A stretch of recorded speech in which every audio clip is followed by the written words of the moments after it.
তোমরা যাকে আল্লাহর শরীক করো আমি তাহাকে কিরূপে ভয় করিব, অথচ তোমরা আল্লাহর শরীক করিতে ভয় করো না, যে বিষয়ে তিনি তোমাদেরকে কোনো সনদ দেন নাই।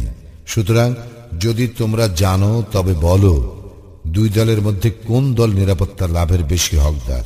যাহারা ঈমান আনিয়াছে এবং তাহাদের ঈমানকে জুলুম দ্বারা কলুষিত করে নাই, নিরাপত্তা তাহাদেরই জন্য এবং তাহারাই সৎপথ প্রাপ্ত। আর ইহা আমার যুক্তি প্রমাণ যাহা ইব্রাহিমকে দিয়াছিলাম তাহার সম্প্রদায়ের মোকাবিলায়। আমি যাহাকে ইচ্ছা মর্যাদায় উন্নীত করি, নিশ্চয়ই তোমার প্রতিপালক প্রজ্ঞাময় সর্বজ্ঞ। আর আমি তাহাকে দান করিয়াছিলাম ইসহাক ও ইয়াকুব, ইহাদের প্রত্যেককে সৎপথে পরিচালিত করিয়াছিলাম।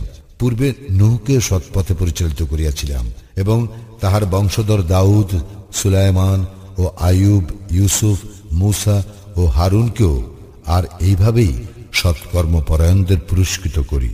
এবং জাকারিয়া, ইয়াহিয়া, ঈসা এবং ইলিয়াসকেও সৎপথে পরিচালিত করিয়াছিলাম।